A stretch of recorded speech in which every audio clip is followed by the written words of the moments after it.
할렐루야, 반갑습니다. 오늘도 주님이 주시는 참 기쁨이 넘치는 복된 주일인 줄 믿습니다. 주님 앞에 오신 모든 성도님들 또 한 분 한 분을 축복하며 또 각 가정에서 예배드리시는 모든 분들을 축복합니다. 우리 앞뒤 좌우 바라보시면서 함께 성도님들과 인사했으면 좋겠습니다. 사랑합니다, 축복합니다. 함께 인사해 보겠습니다. 네, 사랑합니다, 축복합니다. 우리의 삶 가운데 오늘도 역사하시고 우리의 삶을 아름답게 빚어가시는 그 놀라우신 그 주님 바라보시면서 우리가 기쁨으로 우리가 가질 수 있는 가장 최고의 것으로 주님 앞에 올려드리는 이 귀한 시간 되길 소망합니다. 함께 우리 주님을 찬양하며 나아갑시다.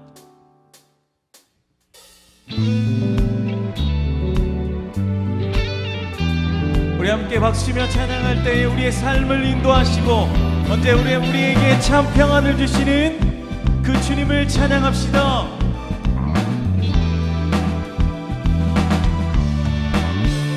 고난 내 영혼 편히 쉴 곳과 풍랑 일어도 안전한 도구 폭풍까지도 다스리시는 주의 영원한 바르지에 세상 친구들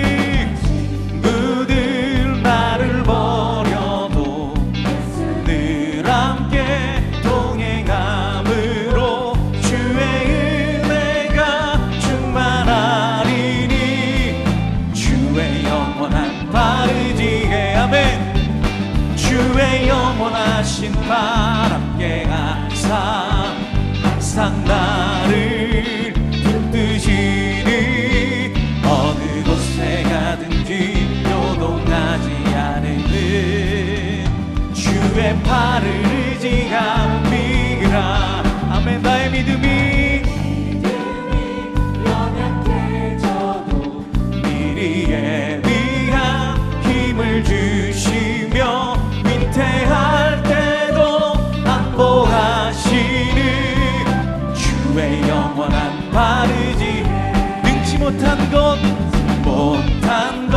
주께 없으니 나의 일생을 주께 맡기며 나의 모든 짐 대신 지시는 주의 영원한 바르지에 주의 영원하신 함께 하사 항상 나를 붙드시니 어느 곳에 가든지 요동하지 않는 주의 팔을 의지함이라 주의 영원하신 팔 항상 우리와 함께 하십니다. 붙드시니 어느 곳에 가든지 요동하지 않는 주의 팔을 의지함 다시 한번 주의 영원하신 팔 하사 항상 나를 붙드시니 어느 곳에 가든지 요동하지 않는 주의 팔을 의지함이라며 주의 친절한 팔에 안기세 우리 마음이 평안하리니 항상 기쁘고 복이 되겠네 영원하신 팔에 아멘. 주의 팔에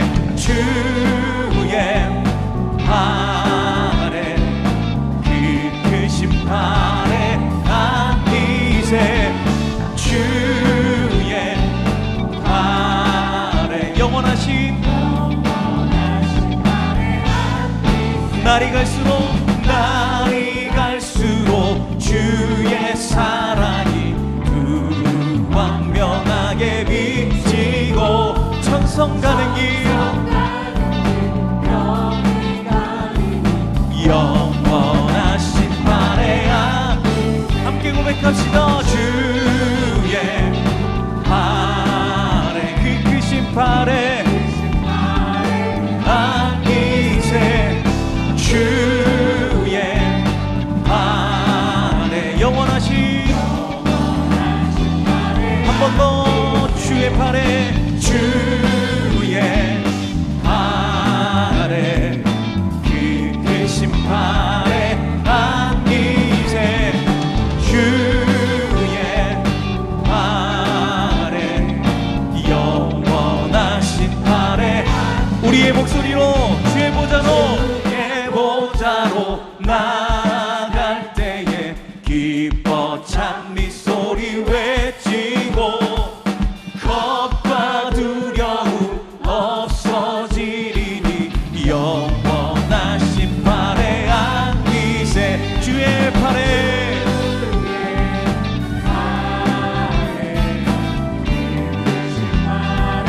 안기세 주의 팔에 영원하신 주의 팔에 주의 그 크신 팔에 안기세 주의 팔에 영원하신 팔에 한 번 더 고백합시다. 주의 팔에 아멘 그 크신 팔에 안기세 주의 팔에 영원하신 팔에 영원하신 팔에 영원하신 팔에 한 번 더 영원하신 팔에 안기세 할렐루야 우리 주님께 영광의 박수 드립시다. 아멘.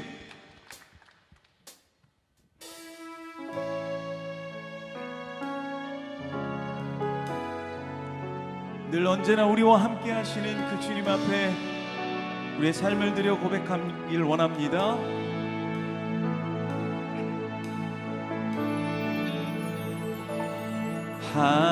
하나님의 사랑을 사모하는 자 하나님의 평안을 바라보는 자 너의 모든 것 창조하신 우리 주님이 너를 얼마나 사랑하시는지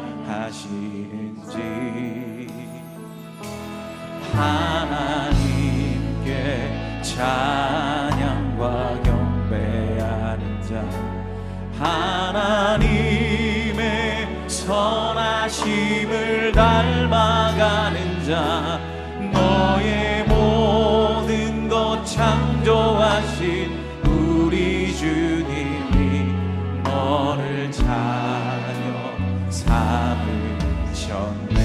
아멘. 하나님 사랑의 눈으로 너를 어느 때나 바라보시고 하나님 인자한 귀로서 언제나 너에게 기울이시니 어두움에 밝은 빛을 비춰주시고 너의 작은 신음에도 응답하시니 너는 어느 곳에 있든지 주를 향하고 주만 바라 우리 함께 두 손 들고 고백합시다. 하나님 사랑의 눈으로 하나님 사랑의 눈으로 너를 어느 때나 바라보시고 하나님 인자한 귀로서 언제나 너에게 기울이시니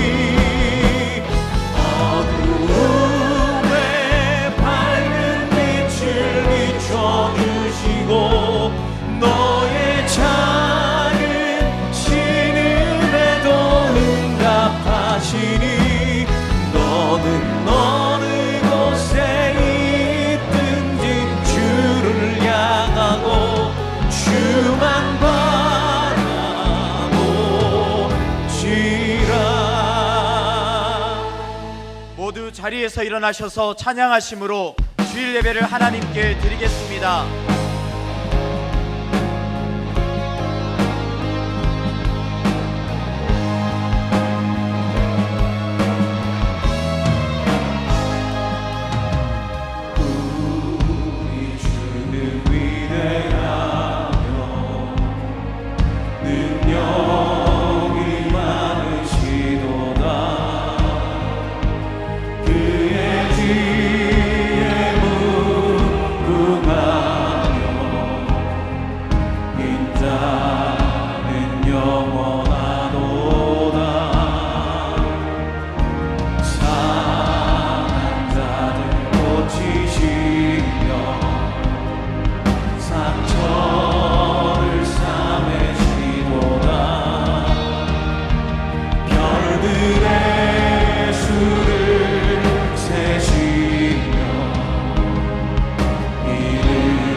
할렐루야. 우리 하나님을 찬양하는 일이 선함이요 찬송하는 일이 아름답고 마땅하도다. 여호와께서 예루살렘을 세우시며 이스라엘에 흩어진 자들을 모으시며 상한 자들을 고치시며 그들의 상처를 싸매시는도다. 예루살렘아 여호와를 찬송할지어다. 시온아 내 하나님을 찬양할지어다. 아멘. 사랑하는 성도 여러분, 하나님이 기뻐하시는 예배는 상한 마음과 통회하는 심령이라고 하셨습니다. 이 시간 성령께서 깨닫게 하시는 잘못들을 가지고 진실한 마음으로 각자 입을 열어 참회하는 기도를 드리겠습니다.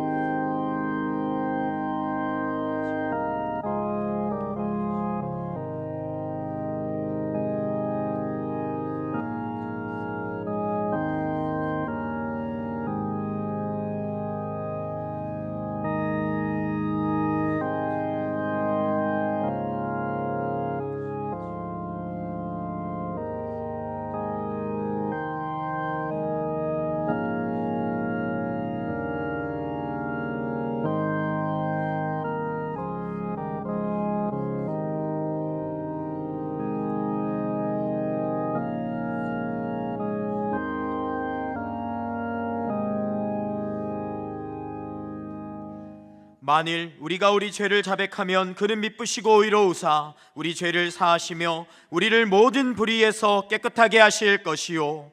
사랑의 주님, 이 놀라운 용서의 은총을 허락하신 것을 감사합니다.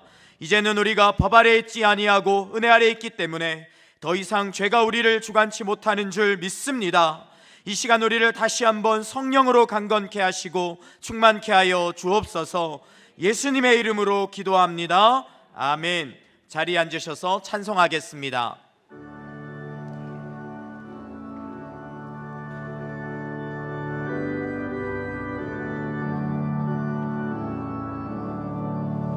예수 사랑하심을 성경에서 배웠네. 우리들은 약하나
우리의 소망 되시는 사랑의 하나님 아버지, 새해를 허락하시고 지난 한 주간 강추위 속에서도 변함없는 주님의 은혜와 사랑으로 우리의 가정과 생업과 교회를 지켜주시고 거룩하고 복된 주일 예배 자리로 불러주심에 감사와 찬양과 경배를 올려드립니다.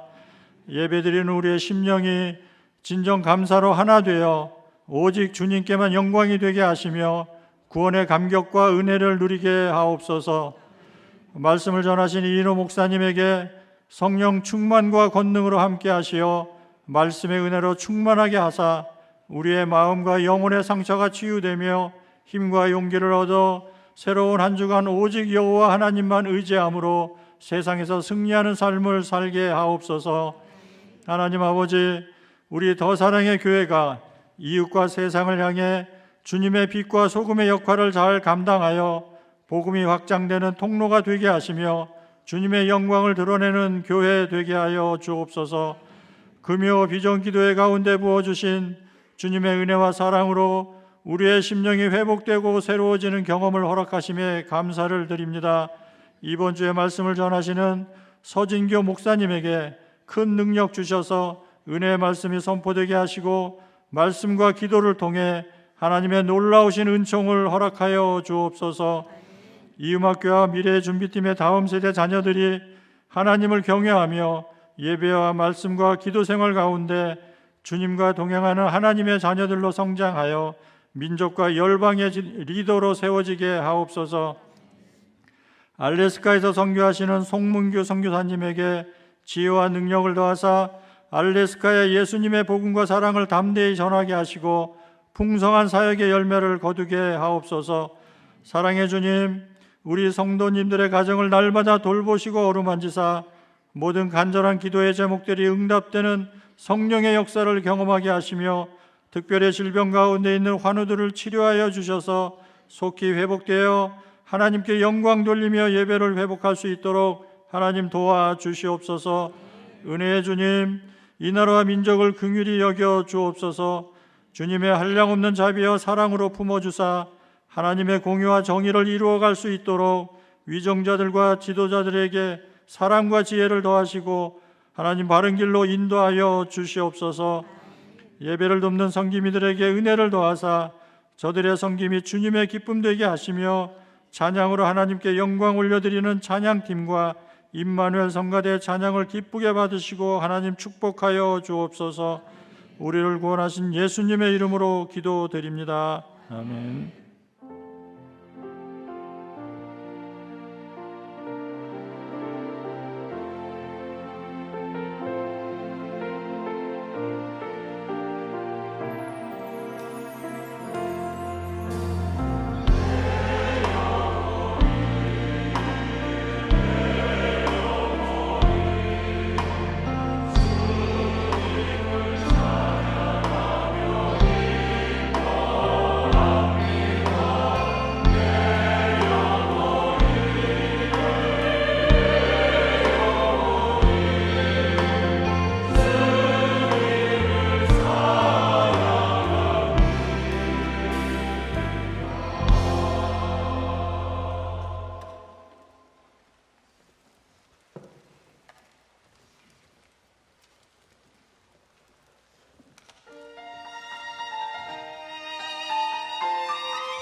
더사랑의 교회 예배에 참여하신 모든 분들을 주님의 이름으로 환영합니다. 새로 오신 분은 예배가 끝난 직후 3층 새가족실에 오셔서 등록해 주시면 감사하겠습니다. 가등록 후 담당 교역자의 등록 신방을 받으시면 정식 등록교인이 됩니다. 오늘 새가족방 강의는 3과입니다. 제10기 기도사역학교에 90명의 기도사역자들이 참석하여 은혜 가운데 마쳤습니다. 153 기도를 통해 하나님 나라를 구하며 개인과 교회, 나라를 위한 기도의 행렬이 계속 이어질 수 있도록 기도를 부탁드립니다. 오늘 3부 예배 후 2025년 결산 및 2026년 예산 결의를 위한 공동의회가 있습니다. 2026년 주일 예배 시간이 변경되었습니다. 1부 오전 7시 20분, 2부 오전 9시 10분, 3부 오전 11시 10분, 4부 오후 1시, 5부 오후 3시이며 미래준비팀 예배 시간도 동일하게 1부 오전 9시 10분, 2부 오전 11시 10분, 3부 오후 1시에 드려집니다. 특히 예배 인원 분산과 원활한 예배 진행을 위해 1부와 4부 예배에 많이 참석해 주시기 바랍니다. 아울러 은혜로운 4부 예배를 위해 더 새로워진 찬양팀 더 콰이어 팀원을 모집합니다. 성도님들의 많은 지원을 바랍니다. 2026년 평신도 훈련생을 모집합니다. 제자반과 44기 전도폭발 훈련생 모집 마감은 다음 주 주일까지이며 성장반과 1대1 훈련 모집 마감은 2월 1일 주일까지입니다. 자세한 내용은 주보 5면을 참조해 주시기 바랍니다. 금요 비전기도회 이번 주 강사님은 작은 예수선교회 대표이신 서진교 목사님입니다. 안녕하세요. 서진교 목사입니다. 저는 장애인과 노숙인들의 자립을 돕는 사역을 하고 있습니다. 이번에 광교 더사랑의 교회 귀한 금요기도회 가운데 청해 주셔서 감사합니다. 귀한 천국 잔치 가운데에서 함께 예배드릴 수 있어서 큰 기쁨이고 영광입니다. 기도로 잘 준비하여서 찾아뵙겠습니다. 감사합니다. 임승재 집사 박보순 권사의 장남 임태순 형제와 이청년부 심혜림 자매의 결혼식이 금주 토요일 오후 2시 30분 성남 W스퀘어 컨벤션에서 있습니다. 이정범 장로, 조성분 권사의 차남 이재경 형제의 결혼식이 금주 토요일 오후 4시 부산 센텀 사이언스 파크에서 있습니다. 이청년부 정재원 형제와 이청년부 배나연 자매의 결혼식이 금주 토요일 오후 1시 더사랑의 교회 2층 더 블레싱홀에서 있습니다. 윤치기 집사, 김수정 집사의 장녀 윤혜린 자매의 결혼식이 금주 토요일 오후 6시 30분 서초 라시타 시어터에서 있습니다. 2026년 성남노회 신년 교사 세미나, 미래준비팀 교사 모집, 교우동정은 주보를 참조해 주시기 바랍니다.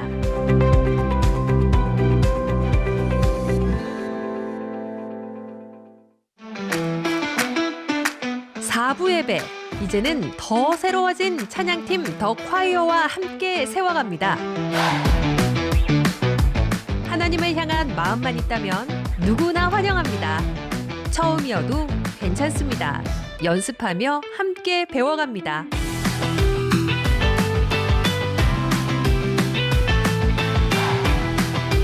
함께 찬양하며 예배하고 싶은 분, 찬양을 통해 예배의 감동을 나누고 싶은 분을 기다립니다.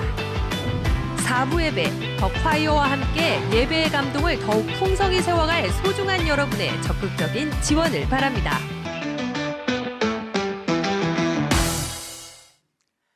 할렐루야. 예배의 자리에 나오신 성도님들을 환영합니다. 좌우의 분들과 인사 나누겠습니다. 사랑합니다. 축복합니다. 사랑합니다. 축복합니다. 주일 예배에 처음 오신 분들을 기쁨으로 환영합니다. 등록하시거나 안내를 받기 원하시는 분들은 예배 후 3층 새가족 등록실에 오시면 필요한 안내와 도움을 받으실 수 있습니다. 올해부터 주일 예배 시간이 변경되었습니다. 예배 시간은 주보 2면을 참고해 주시기 바라고요. 1, 4부 예배에 예배 분산과 원활한 예배를 위해서 많이 참여해 주시기를 부탁드립니다. 은혜로운 4부 예배를 위한 콰이어 모집도 진행하고 있습니다. 아울러 주보 6면을 보시면 미래준비팀 교사 모집도 진행 중입니다. 꼭 지원해 주셔서 힘을 보태 주시기 바랍니다. 금주 토요일에는 사랑부와 유년부가, 그리고 금토 주일에는 중고등부가 신화 유스 호스텔에서 겨울 수련회를 진행합니다. 20일부터 28일까지는 1청년부가 필리핀 단기 선교를 진행합니다. 은혜로운 겨울 사역이 될 수 있도록 함께 기도해 주시기를 부탁드립니다. 우리에게 주시는 하나님의 말씀은 구약성경 시편 1편 1절에서 6절까지의 말씀입니다. 오늘부터는 드라마 바이블을 통해서 함께 들으신 후에 이인우 목사님께서 말씀을 전해 주시겠습니다. 함께 듣겠습니다. 시편 제1권 제1편. 복 있는 사람은 악인들의 꾀를 따르지 아니하며 죄인들의 길에 서지 아니하며 오만한 자들의 자리에 앉지 아니하고 오직 여호와의 율법을 즐거워하여 그의 율법을 주야로 묵상하는도다. 그는 시냇가에 심은 나무가 철을 따라 열매를 맺으며 그 잎사귀가 마르지 아니함 같으니 그가 하는 모든 일이 다 형통하리로다. 악인들은 그렇지 아니하며 오직 바람에 나는 겨와 같도다. 그러므로 악인들은 심판을 견디지 못하며 죄인들이 의인들의 모임에 들지 못하리로다. 무릇 의인들의 길은 여호와께서 인정하시나 악인들의 길은 망하리로다. 아멘. 예배에 오신 모든 분들 주님의 이름으로 환영합니다. 제임스 스미스라고 하는 분이 습관이 영성이다라고 하는 아주 유명한 책을 냈는데, 책의 원제는 You are what you love입니다. 당신이 사랑하는 것이 곧 당신이라는 거죠. 그는 이 책에서 인간은 정보를 입력하면 행동이 출력되는 이 아는 대로 사는 존재가 아니라고 말합니다. 인간은 오히려 사랑하는 존재로서 좋아하는 것을 위해 움직인다는 것이에요. 그러므로 인간의 습관, 행동이 변화되려면 먼저 이 좋아하는 게 변화돼야 한다는 것이죠. 공자가 논어에서 아는 자는 좋아하는 자만 못하고 좋아하는 자는 즐기는 자만 못하다, 이런 얘기를 했습니다. 그러니까 우리가 무엇인가를 아니까 해야 하기에 노력하는 건 의지력이라고 하는 에너지가 들어가는데, 즐거움은 오히려 에너지를 생성하는 것입니다. 그래서 즐거워하는 그 자체가 이미 보상인 것이죠. 그런 면에서 오늘 시편 1편에서 말하는 복 있는 자는 바로 이 좋아하는 게 달라진 사람이에요. 그래서 이 복 있는 사람의 아주 중요한 특징이 2절 상반절에 오직 여호와의 율법을 즐거워하여 이렇게 되어 있습니다.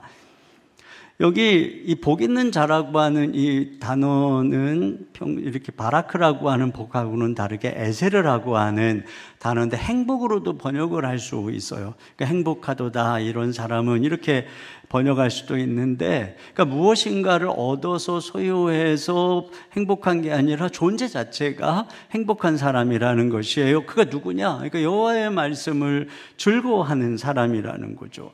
근데 이 말은 우리가 뭐든지 즐거워하면 다 행복하다, 다 복 있다, 이런 것은 아니에요. 그러니까 즐거움을 어디서 찾느냐 하는 것이죠. 그래서 1절에 보면은 악인의 길, 죄인의 길, 오만한 자리에 앉는 게 나오는데, 여기 오만한 자는 비우는 거예요. 그러니까 나름 성공해서 높은 자리에 올라가서 비웃음, 나름 즐거워요. 그런데 과연 이게 진정한 행복이냐? 여러분, 관계를 파괴하고 가정을 금가게 하면서 어떤 쾌락과 즐거움을 추구한다면 그건 행복이 아니죠. 행복을 파괴하는 길입니다. 아이가 게임기 앞에서 하루 종일 즐거워한다면 그건 행복이 아니에요. 진정한 행복은 내가 마땅히 해야 될 것을 즐거워하는 그 사람인 것이죠. 아이를 엄마가 돌보는 게 너무 힘들지만 그래도 행복한 엄마, 직장 생활이 너무도 힘들지만 그래도 그걸 즐거워하는 아빠, 주일에 예배하러 오는 일이 번거롭고 힘들지만 그래도 가족이 함께 손잡고 이 오는 즐거움을 아는 분들, 이 행복한 것입니다. 왜냐하면 가장 중요한 것을 즐거워하기 때문에 그 삶에 아름다운 열매가 맺어지기 때문에 그런 것이죠. 그런 면에서 이 진정한 회심이라고 하는 것은 우리의 좋아하는 게 달라지는 것입니다. 다윗의 고백을 볼까요? 시편 119편 77절 시작.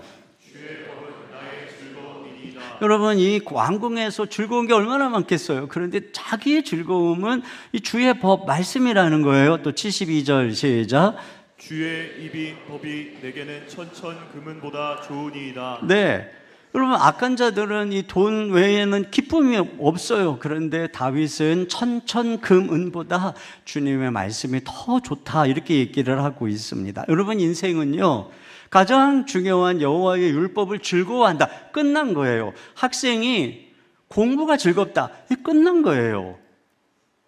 인생은 그렇게 좋아할 것을 좋아할 때 행복해질 뿐 아니라 복을 받는 것입니다. 그러면 우리가 어떻게 아침에 눈을 뜨면 유튜브나 SNS나 뉴스보다 하나님 말씀을 더 사모하는, 즐거워하는 사람이 될 수 있을까? 어떻게 이 말씀에 뿌리 내려서 열매를 맺고 형통한 삶을 살 수 있을까요? 첫째로는 성경에서 문자가 아닌 인격을 만나고 음성을 들어야 합니다. 여러분, 우리는 가르침 이전에 그것을 말하는 인격을 만나는 거예요. 여기 먼저 시인은 복 있는 사람은 무엇을 멀리한다고 그러죠? 1절 같이 보겠습니다. 시작. 복 있는 사람은 악인들의 꾀를 따르지 아니하며 죄인들의 길에 서지 아니하며 오만한 자들의 자리에 앉지 아니하고.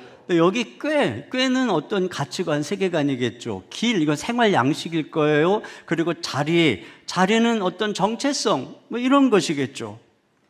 여러분, 이런 개념이 공중에 붕 떠서 우리에게 다가오는 게 아니에요. 이것은 어떤 종류의 사람들이 간직하고 드러내는 것인데, 그들이 누구냐? 앞에 악인들, 죄인들, 오만한 자들 이렇게 붙어 있어요.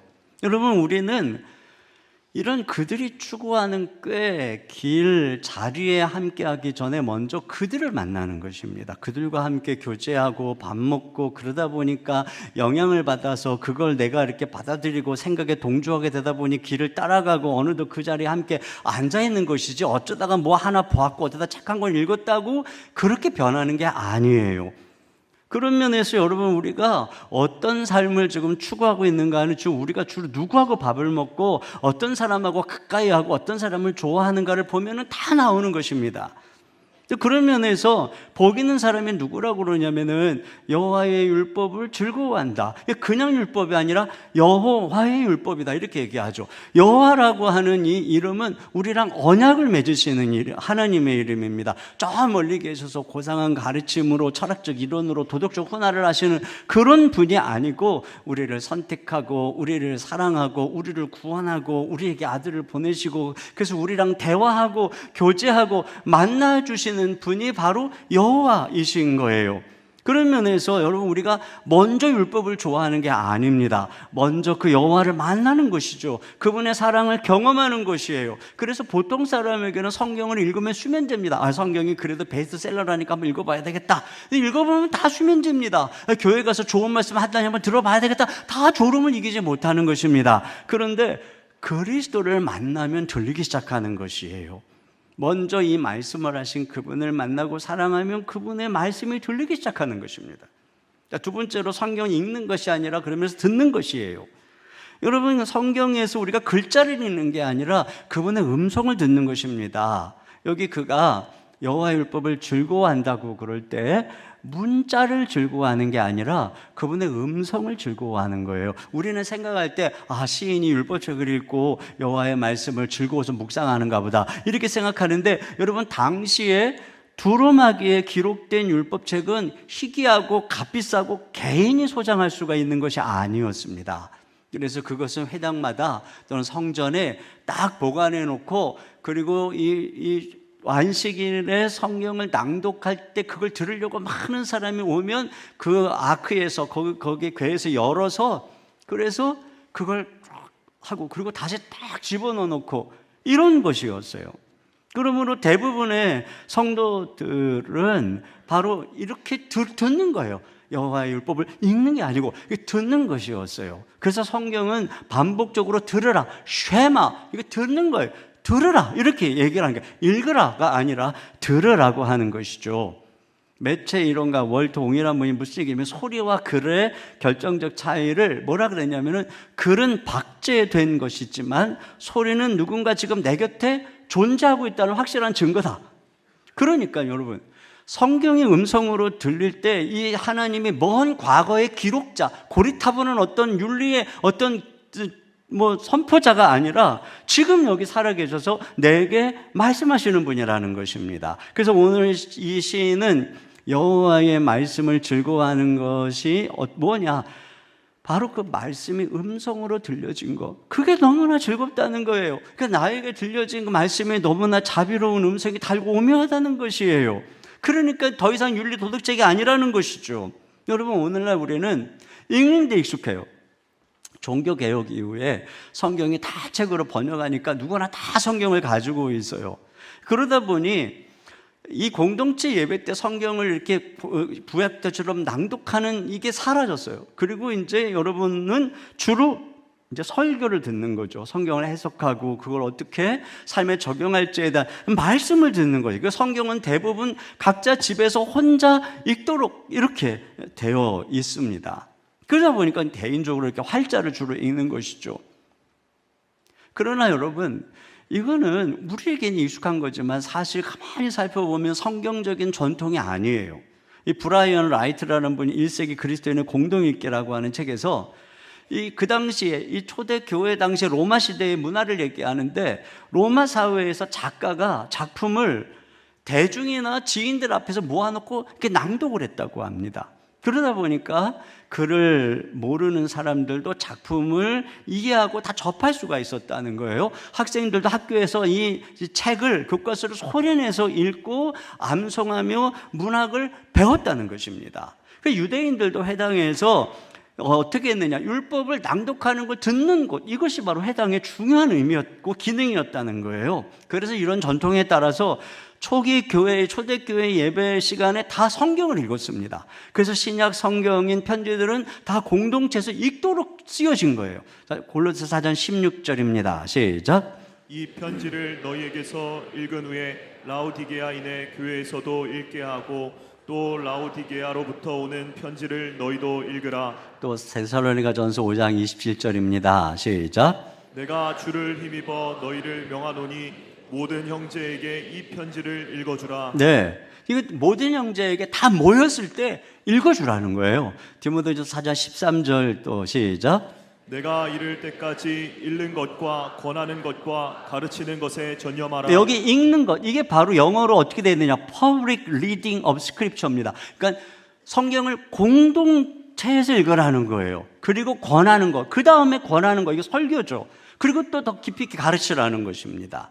계시록 1장 3절 시작. 이 예언의 말씀을 읽는 자와 듣는 자와 그 가운데에 기록한 것을 지키는 자는 복이 있나니 때가 가까움이라. 네, 누군가가 읽죠. 그럼 들어요. 들을 때 이제 우리가 순종하게 되는 것이에요. 그것이 너무 중요하다는 것입니다. 여러분, 읽는 것과 눈으로 읽는 것과 이게 듣는 것에 차이가 있어요. 우리가 눈으로 이걸 읽을 때는 주도권이 나에게 있습니다. 내가 읽고 내가 분석하고 내 취향대로 또 내가 가지고 있는 어떤 그 전제대로 말씀을 해석하고 가감합니다. 좋아하는 건 더하고 별로 좋지 않은 건 빼버립니다. 그리고 내가 설득이 되고 내 마음에 드는 것만 받아들입니다.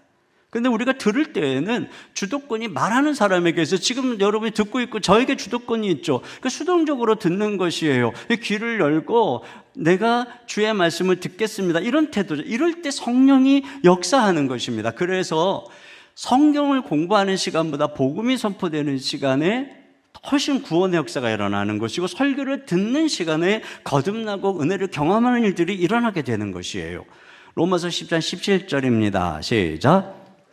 그러므로 믿음은 들음에서 나며 들음은 그리스도의 말씀으로 말미암았느니라. 네, 그 들음에서 나는 거예요. 그러니까 들어야 믿고 믿으면 구원받는다는 것입니다.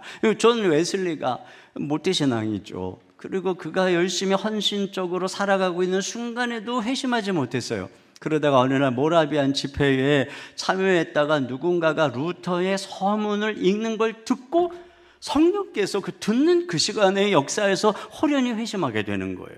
어거스틴은 어느 날 깊은 내면의 갈등과 고민으로 괴로워하고 있었는데 밖에서 아이들의 노랫소리가 들렸어요. 그 노랫말이 톨레르에게 집어들고 읽어라 라고 하는 말이 꼭 하나님께서 그에게 너 당장 집어들어서 읽어라고 하는 음성으로 들린 거예요. 그래서 그가 옆에 있었던 성경을 집어들어서 읽었어요. 그 로마서 13장을 읽고 그 말씀이 마음속에 들어오면서 방황이 끝난 것을 보게 되는 것입니다. 그와 같은 것이죠. 그러니까 여러분, 우리가 성경에서 바로 들어야 되는 것이에요. 두 번째로, 성경을 음성으로 듣고 자신의 목소리로 읊조리며 말씀을 되새길 때 생명수를 경험한다는 것입니다.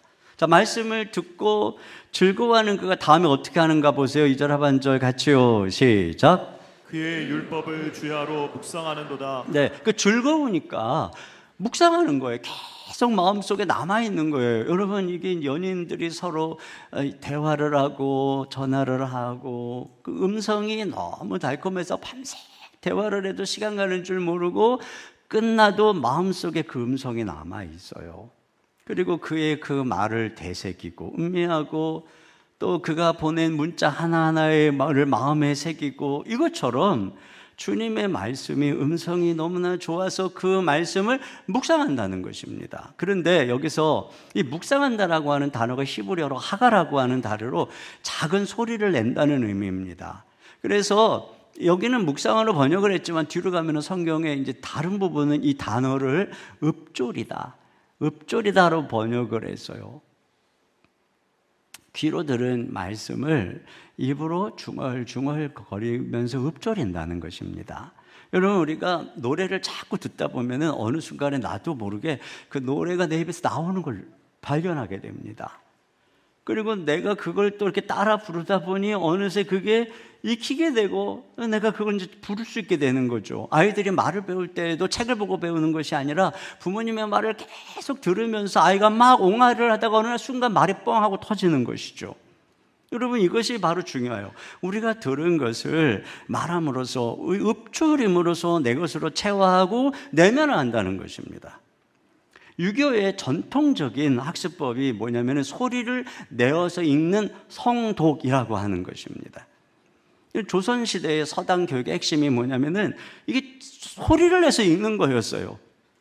그래서 하나의 구절을 수십 번씩 수백 번씩 반복해서 읽고 거기다가 일정한 막 가락과 조까지 넣어서, 우리가 아는 천자문 뭐 아는 게 아니라 앞부분만 알죠. 하늘 천 따지 거물연 누르왕 지부지 또 이러면서 이렇게 막 음을 넣어서, 그러다가 보니까 이제 천자를 외우게 되는 것이에요. 도서 100편 의자연이라는 말이 있어요. 100번을 읽으면 뜻이 저절로 나타난다. 이런 원리인 거예요. 눈으로 보고 입으로 읽고 귀로 듣고 마음으로 새기는 이러한 오감을 통한 전인적인 학습법이었다는 거죠. 근데 이것이 오늘 성경이 말하고 있는 묵상을 가장 잘 표현해 주는 말입니다. 한국에 기독교가 들어왔을 때 조선의 선비들과 평민들이 이미 500년 이상 이러한 이 성독에 훈련이 된 상태였어요. 그래갖고 선교사님들이 초기에 이 성도들이 성경 전체를 막 통째로 암송하고 이걸 보고 깜짝 놀란 거예요. 그 당시에는 성경이 막 희귀했으니까 더 그랬겠죠. 이게 바로 이 서당에서 천자문과 사서삼경 외우던 이 습관이 성경으로 옮아온 결과라고 하는 것입니다. 그런데 기독교가 점점 서구화돼 가면서 이런 중요한 전통이 끊긴 거예요. 눈으로 읽고 머리로 사색하는 일에 익숙해지고, 그러다 보니까 지식적으로는 성장을 해요. 그러나 전인격적으로 삶의 변화가 일어나지 않는 것이에요. 여러분, 우리가 이 제자 훈련할 때에 영적 성장이 가장 많이 일어나고 그래서 간증도 가장 많아요.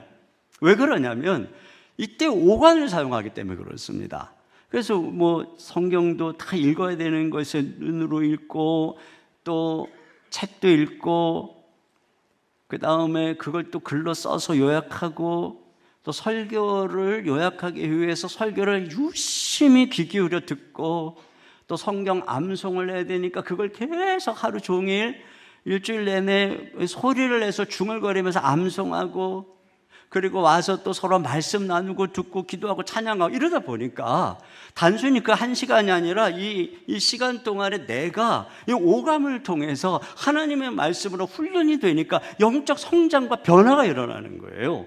근데 이런 것들이 이제 귀찮으니까 그냥 저는 귀만 열고 앉아 있을 테니까 다 알아서 가르쳐 주세요. 그건 지적으로는 변화될지 몰라요. 그러나 안 되는 거예요. 뭐 그나마 그거 듣는, 그래도 뭐 걸어와서 들으면 다행인데 막 그것도 싫어요. 그래서 그냥 책 한 권 읽으면 다 된다고 생각하는 거예요. 그러나 잠깐 여기 머물다가 사라지는 것입니다. 이렇게 묵상하는 사람을 오늘 본문에서는 시냇가에 심긴 나무와 같다. 자, 여기 3절 상반절을 보니까 저는 시냇가에 심은 나무가 이렇게 돼 있죠. 여러분 중동의 사막에 가면 거기 더러더러 오아시스가 있죠. 근데 오아시스가 있는 곳에는 저 멀리에 나무가 무성한 거기에 항상 물이 있어요. 물이. 그러니까 뜨거운 사막에 있는 나무지만 물가에 심겨 있다 보니까 뿌리가 그 물가까지 내려가서 그 수액을 빨아올리니 그 아무리 뜨거운 척박한 환경에서도 열매를 맺고 이 나뭇잎이 무성한 것이란 말이죠. 근데 이와 같다는 거예요. 말씀을 묵상하는 사람은 마치 나무가 그 생존에 필요한 물을 빨아들이기 위해서 뿌리를 내려서 수액을 빨아 올리듯이 신자가 이 세상을 살아갈 때 생존에 필수적인 생명을 공급받는 방법이 뭐냐? 그게 말씀을 듣고 즐거워서 그것을 묵상하는 이것이란 말이죠. 그러니까 저절로 물이 공급되는 것이 아니라 말씀을 듣고 묵상하는 과정을 통해서 우리가 우리의 생명수 강이신 그분께 뿌리를 내리게 되고 그 과정을 통해서 생명을 얻게 되는 것이란 말이죠. 그러면 그에게 무슨 일이 일어나는가? 자, 3절 하반절입니다. 시작. 철을 따라 열매를 맺으며 그 잎사귀가 마르지 아니함 같으니. 네, 그러니까 철을 따라 때때마다 열매를 맺어요. 거기다 적절한 열매를 맺어요. 또 잎사귀가 무성해요. 여러분들 이 열매와 잎사귀 다 남에게 유익을 주는 것입니다. 누군가는 배가 고픈데 그 나무 밑에 와서 열매를 따서 허기를 면하고, 또 누군가는 너무 뜨거운데 그 시원한 잎사귀 밑에서 쉼을 얻고, 누군가에게 유익을 주는 그늘이 되는 존재죠. 여러분, 이것은 단지 율법을 읽고 연구한 바리새인 같은 사람을 일컫는 게 절대 아니죠. 그들은 말씀으로 남을 판단하고 가르치는 가시 같은 존재였지 누군가에게 열매가 되고 그늘이 되지는 못했어요. 그러니까 공부를 해가지고는 성품이 변화되지 않습니다. 신학자가 아무리 성경을 연구해서 박사 논문을 쓴다고 해서 그 사람의 성품이 바뀌는 것이 아니죠. 오히려 글자를 몰라도 늘 말씀을 들으며 주의 음성을 듣고 그것을 사모해서 그 말씀을 읊조리면서 늘 그분과 동행하는 사람, 그가 예수님을 닮고 성품이 바뀌는 것입니다. 열매를 맺는 거예요. 우리가 룻기에서 보았던 그 룻과 나오미의 삶의 그늘이 되어주었던, 기댈 언덕이 되어주었던 이 보아스와 같은 사람인 것이죠. 그래서 여기 보면 3절 하반절에 자 같이 봅니다. 시작. 그가 하는 모든 일이 다 형통하리로다. 네, 이 굉장히 역설적인 결론이에요. 그러니까 성경대로 살면 편법이 가득한 세상에서 망할 것 같아요. 그런데 오히려 이런 사람의 행사가 다 형통하다 이렇게 되어 있습니다. 여러분, 누군가에게 우리가 유익을 주고 그늘이 되는 삶을 살면 항상 주변에 사람들이 붙어서 모이게 돼 있어요. 세계적인 투자자 워렌 버핏이 한 강연에서 성공의 기준을 물어보는 그 질문에 나이가 들었을 때 내 주변에 젊은 사람들이 얼마나 많이 모여드는가로 판단할 수 있다고 했어요. 사람들이 곁에 모이고 싶어하는 사람은 돈이 많은 사람이 아니라 다른 사람에게 유익을 주고 성장을 돕는, 그 고민도 들어주고 자신의 지혜와 자원을 나눠주는 사람이라는 것입니다.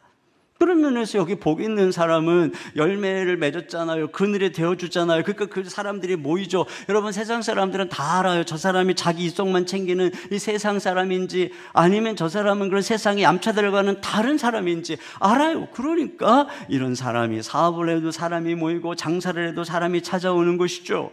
그래서 모든 일이 다 형통하리로다. 그러니까 말씀을 즐거워하는 행복 자체도 행복한 거예요. 그 자체가 하나님과의 깊은 교제여서 그 자체가 너무 행복한 거예요. 그런데 그가 그 행복만이 아니라 실제적으로 삶에 형통함의 복을 받는다. 이렇게 기록을 하고 있는 것입니다. 근데 반대로 악인들은 바람에 나는 겨와 같도다 이렇게 되죠. 4절 시작. 악인들은 그렇지 아니하며 오직 바람에 나는 겨와 같도다.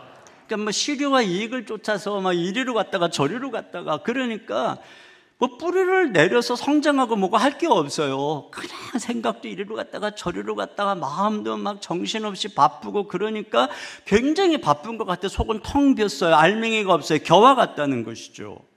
C.S. 루이스가 천국과 지옥의 이혼이라고 하는 책에서 천국 시민은 실체적이고 단단한 존재, 속이 꽉 찬 존재, 무게가 있는 존재감 있는 존재로 묘사를 합니다. 말씀에 뿌리 박은 사람은 영혼의 가치에 연결되어 있기 때문에 그 천국에서 존재감이 나타난다는 거예요. 그런데 지옥의 존재들은 희미하고 유령 같은 존재로 묘사를 합니다. 이건 세상의 이익과 유행을 쫓아다니느라고 영혼에 무게가 없는 거예요. 이 세상의 이익과 욕망을 쫓아서 막 바삐 살아가다가 무엇인가를 성취하면 누군가에게 존재감을 줄 수는 있어요. 부러워하는 그런 존재가 될지는 몰라요. 그러나 여러분, 그렇게 정신없이 바쁜 일에 영혼을 빼앗긴 그 사람은 분명히 말씀이 즐겁지 않았을 거예요. 그러니까 뿌리를 내리지 못했을 것이고, 그렇기 때문에 내면의 가치관과 성품은 하나님 나라 입장에서 보면 텅 빈 존재가 될 수밖에 없어요. 그러므로 그 운명이 어떻게 되느냐? 5절입니다. 시작. 그러므로 악인들은 심판을 견디지 못하며 죄인들이 의인들의 모임에 들지 못하리로다. 네, 악인들이 심판받게 되고 의인들의 모임에, 다시 말하면 천국에 들어가지 못한다는 것입니다. 반면에 의인들의 모임이라고 그러죠. 악인들이 볼 때 바보같이 뭐 말씀을 따라 산다고 그러고 말씀 좋아한다고 그러고 말씀에 순종한다고 그러면서 세상에서는 뭐 다 잃어버리는 막 바보같이 섬기며 사는데, 그런데 그들이 어떻게 되느냐? 시간이 갈수록 그에게 열매가 맺히고 그 의인의 모임에 들어가게 된다. 여러분, 천국에 간다는 거예요. 왜 그러냐? 자, 6절 같이 보겠습니다. 시작. 무릇 의인들의 길은 여호와께서 인정하시나 악인들의 길은 망하리로다. 네, 여호와께서 인정하신다는 겁니다. 뭐를? 길을 인정한다. 그 삶을 인정한다는 거예요. 여러분, 주님께서 나더러 주여 주여 하는 자마다 다 천국에 갈 것이 아니라 하늘에 계신 내 아버지의 뜻대로 행하는 자라야 천국에 간다, 이렇게 말하고 있는 것이죠.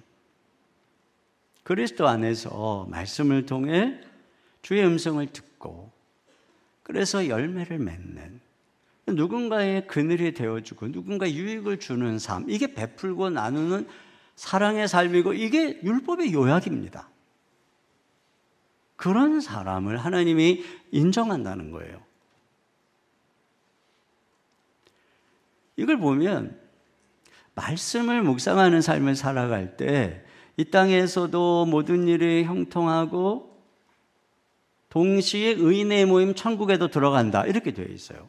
물론 말씀대로 산다고 해서 이 땅의 모든 일에 다 형통한 건 아니에요. 세상은 악하기 때문에. 그러나 우리가 이 땅에서 예수님을 닮고 누군가에게 유익을 주고 누군가에게 그늘이 된다면 과연 회사에서 그런 직원을 싫어할까? 다윗이 철을 따라 젊은 날에는 용맹의 열매를 맺고 군대 장관이 돼서는 지혜의 열매를 맺고 고난으로 쫓겨다닐 때는 인내의 열매를 맺고 왕이 되었을 때는 용서와 성품과 리더십의 열매를 맺었어요. 물론 주변 사람들이 그를 시기할 수는 있죠. 그러나 그런 사람은 누구나 찾는 인재입니다.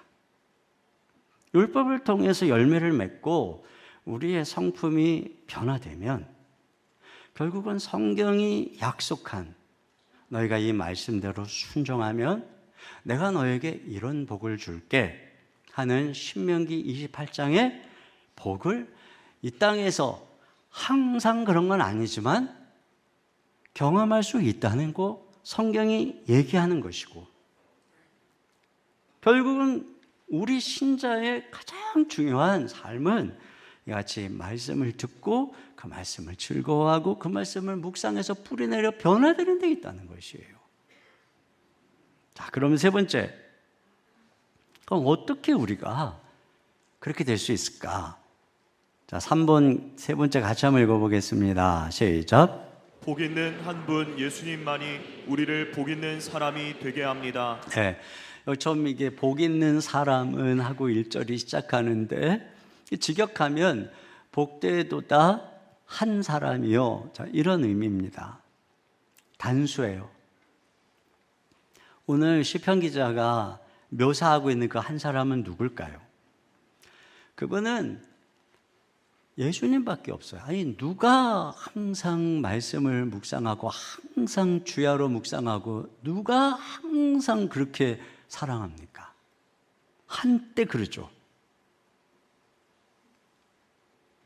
어쩌다 그러죠. 좀 많이 그러죠. 그런 차이는 있어도 이걸 완벽하게 살아낸 분은 그리스도밖에 없어요. 여러분, 예수님은 말씀이 육신이 되신 분입니다. 근데 예수님이 말씀이 육신이 되셨다는 것을 우리가 그분이 그 사람이 된 것의 성격을 생각해야 됩니다. 예수님이 사람이 되실 때에 예수님은 여전히 하나님이셨습니다. 신성과 인성을 다 가지고 계셨어요. 그럼에도 불구하고 예수님은 그 인성 뒤에 신성을 감추신 것입니다. 하나님이셨지만 완전한 인간이 되신 거예요. 그래서 예수님이 태어나시는 순간에 모든 하나님의 율법의 말씀을 다 외워서 태어나신 게 아닙니다.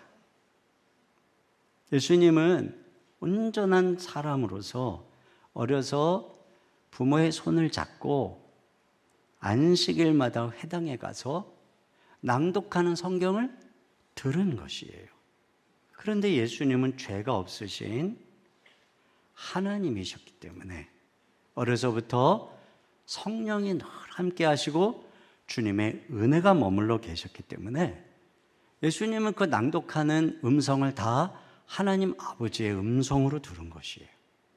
그리고 그 말씀이 너무 좋았던 것이죠. 그래서 주님은 그 말씀을 죄로 묵상하시고 거의 암송하신 거예요. 그래서 12살에 6월절에 성전에 올라갔다가 거기서 부모가 잊어버리죠. 어디 갔나 봤더니 성전에서 선생님들과 랍비들과 성경을 이야기하고 있는 거예요. 결국 예수님의 삶은 이 모든 말씀이 그분의 언어, 그분의 생각, 그분의 삶, 그분이 이룬 모든 기적, 그 십자가의 구원에 이르기까지 전적인 말씀의 성취였어요. 이렇게 살아가신 분은 오직 한 분 예수님입니다. 이 복 있는 사람, 그가 바로 그리스도인 거죠. 그래서 우리는 그분을 통해 생명의 열매를 얻고 그분이 우리의 이 힘든 세상의 그늘이 되어주시는 것입니다. 그리고 그분은 모든 이름에 뛰어난 주가 되신 것이죠. 여러분, 핵심은 바로 이 시편에서 우리가 먼저 그분을 만나야 된다는 것입니다. 신자는 이렇게 하나님이 문자로 성경을 써주셨으니 읽고 따르자. 그래서 율법을 남편으로 삼고 사는 존재가 아니라는 거예요. 그게 이스라엘 백성들이 그렇게 살다가 다 실패했다는 거예요. 그래서 제가 여러분 복음 수업 책에 꼭 가서 챕터 읽어보세요. 거기 챕터에 보면 새로운 남편의 복음이라고 하는 챕터가 나옵니다. 더 이상 우리를 문자인 율법을 가지고 안 된다는 거예요. 우리가 죄인이기 때문에. 예수님이 우리의 새로운 남편이 되신 거예요.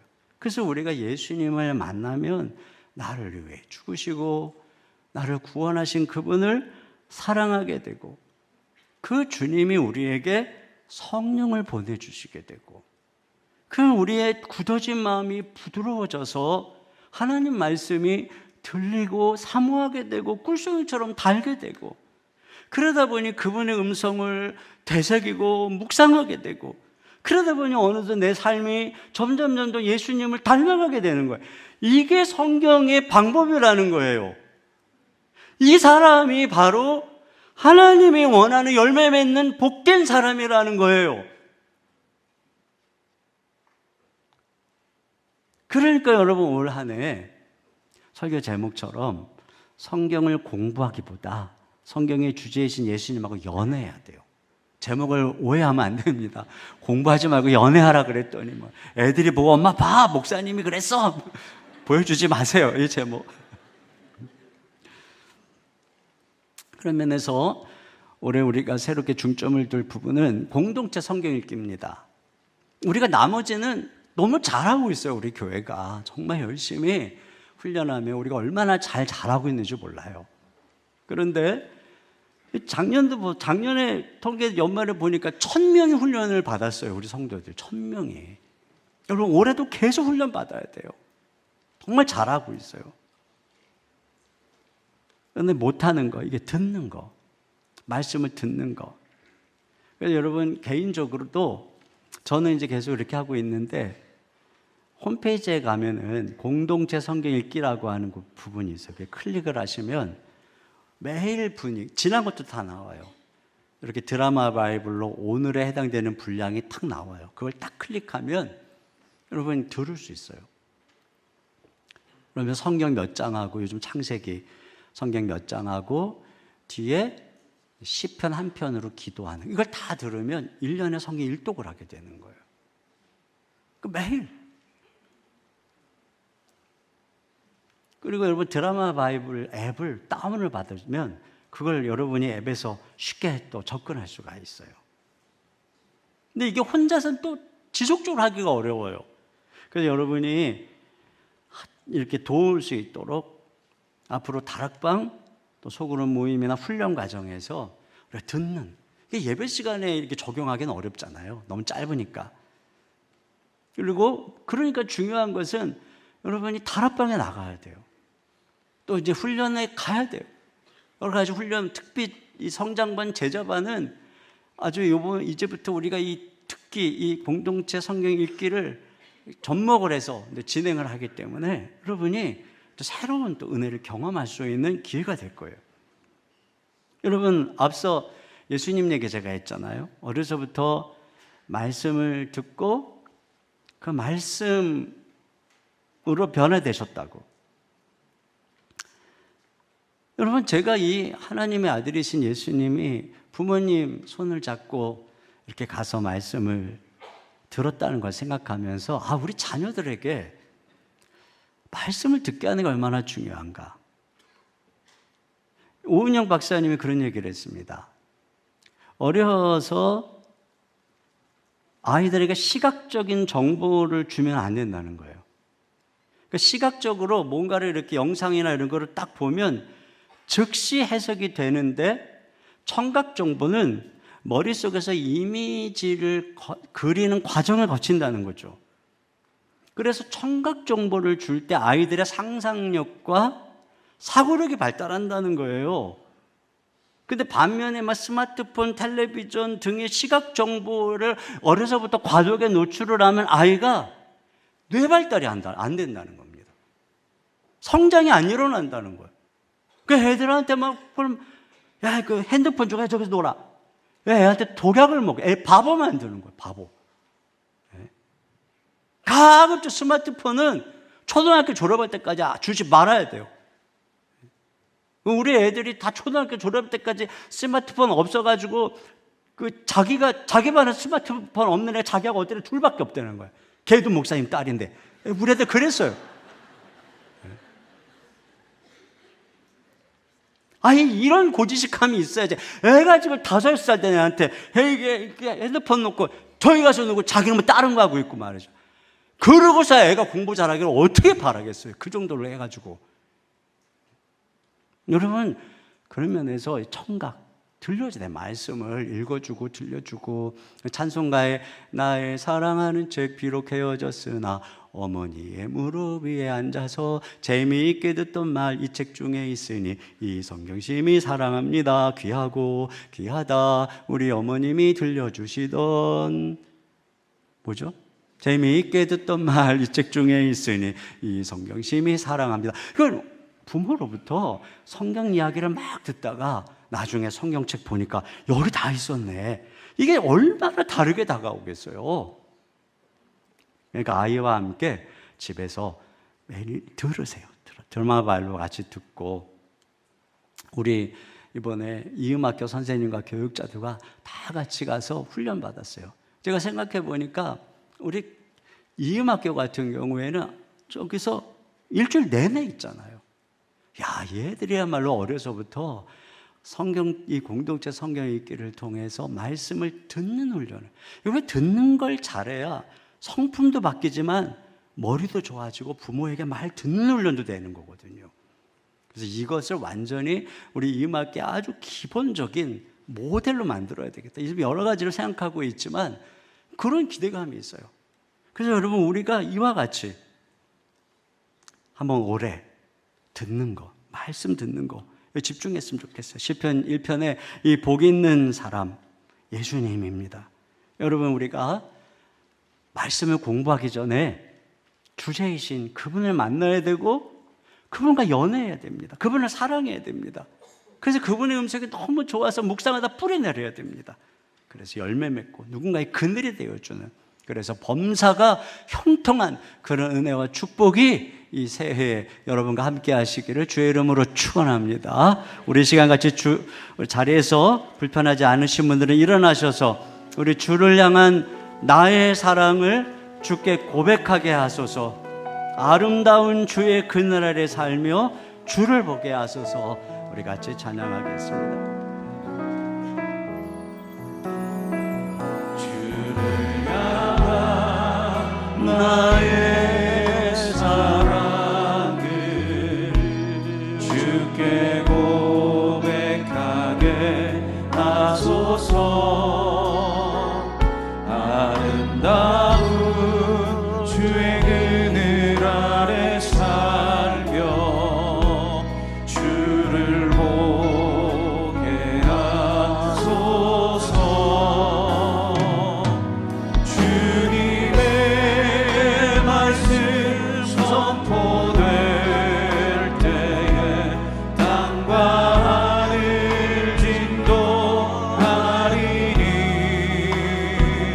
나의 사랑 고백하리라.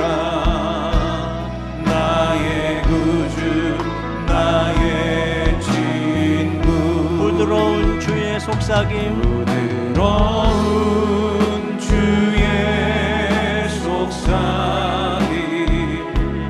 나의 이름을 부르시네. 주의 능력 주의 영광을 보이사 성령을 부르소서. 내 마른 곳 거룩해지도록 내가 주를 찾게 하소서. 모든 것 주께 드리리. 나의 구주 나의 친구. 온 마음으로 주를 바라며, 온 마음으로 주를 바라며 나의 사랑 고백하리라.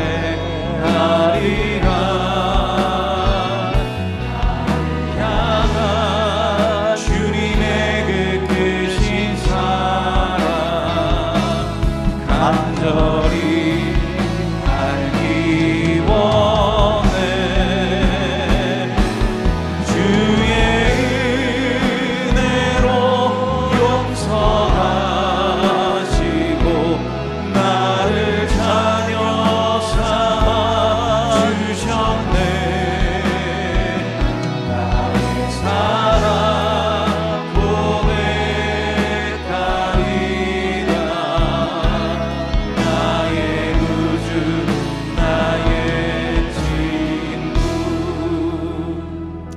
우리 이 시간 함께 기도 제목 읽고 한 목소리로 기도하겠습니다. 성경을 문자로 읽는 것을 넘어 우리를 사랑하시는 하나님의 음성으로 듣고 말씀을 즐거워하는 삶을 살게 하소서. 아멘. 성경을 듣고 묵상함으로 예수님께 뿌리를 내리고 예수님처럼 풍성한 열매를 맺어 하나님께 인정받는 형통한 삶을 살게 하소서. 아멘. 유일한 복 있는 분 예수님과 연애하고 공동체 성경 읽기를 통해 복 있는 사람으로 살게 하소서. 아멘. 우리 한 목소리로 기도하겠습니다. 하나님 아버지,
하나님 아버지 감사합니다. 성경을 통해서 단지 글자를 읽는 것이 아니라 우리에게 말씀하시는 주님을 먼저 만나게 하여 주옵소서. 여호와 하나님, 나를 사랑하신 하나님이 어떻게 나를 선택하고 사랑하고 자녀 삼아 주시고 그 크고 놀라우신 분이 어떻게 작고 미천한 우리를 찾으시고 상처를 싸매주신 분인지 저희들이 깨달으며 주여 말씀을 통해 우리를 사랑하시는 이의 자비로우신 감미로우신 음성을 듣게 하여 주옵소서. 그래서 주님 그 음성을 주야로 묵상함으로써 주님 그 묵상을 통해 생명 되신 주님 앞에 뿌리 내리게 하시고, 그래서 주님 닮아가게 하시고 열매 맺게 하시고 이 마르지 않는 잎사귀로 많은 사람들에게 그늘이 되는 삶을 살게 하여 주시옵소서. 예수님이 우리 위해서 이 땅에 오셔서 이 길을 보여주셨고 우리의 주가 되셔서 이 길을 가게 하시는 줄 믿습니다. 예수님 사랑하며 예수님 따라갈 때 예수님 안에서 이 아름다운 열매를 맺어서 하나님이 인정하시는 형통한 삶, 의인의 모임에 들어가는 천국 백성의 삶을 살게 해 주실 줄 믿습니다. 이 시간 주님께 감사함으로 또 귀한 예물을 드립니다. 하나님께서 우리에게 시마다 때마다 성실함으로 돌보시고 살펴주시고 공급해 주심을 믿고 감사드립니다. 우리 사랑하는 성도들 모든 기도하는 것 다 들어주시고 이 한 해 우리 하나님 넘치도록 또한 부어주실 줄 믿습니다. 감사함으로 10의 1조와 구제와 선교와 또 한평원금과 여러 제목으로 아버지께 우리 마음을 올려드리오니 우리 하나님 흠양하시고 성도들 삶의 일터에 복의 복을 부어주사 복의 근원, 복의 통로가 되도록 축복하여 주시옵소서. 육신이 연약한 자 죄 피 묻은 손으로 어루만져 주셔서 깨끗게 하옵소서. 병상을 떨치고 일어나게 하시고 마음의 괴로움, 낙담, 두려움 이 시간 주의 성령께서 평강으로 몰아내 주시옵소서. 예수님 이름으로 기도합니다. 아멘. 자리에 앉으셔서 준비하신 예물을 드리겠습니다.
모두 자리에서 일어나셔서 우리를 복되게 하시는 하나님께 찬양 드리겠습니다.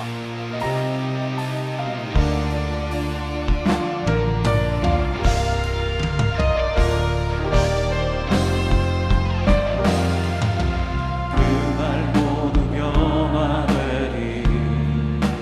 예수 모든 상처 치유되리. 이전 것은 지나가리라.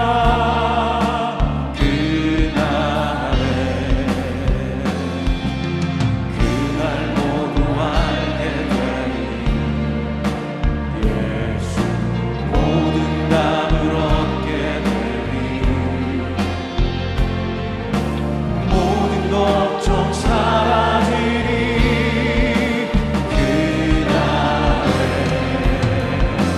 그날에 천국에서 영원한 기쁨 주와 나누리. 주의 얼굴 뵐 때 승리의 노래 부르리. 그날 주의 얼굴 보리. 예수 크신 은혜 알게 되리. 오련히 변화되리라. 또 오련히 변화되리라. 또 오련히 변화되리라.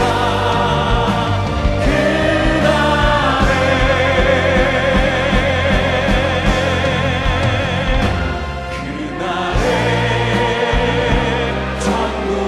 천국에서 영원한 기쁨 주와 나누리. 주의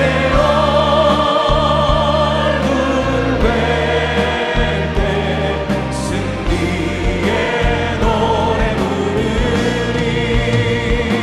그날에 천국에서 영원한 기쁨 주와 나누리. 주의 얼굴 뵐 때 승리의 노래 부르리. 승리의 노래 부르리.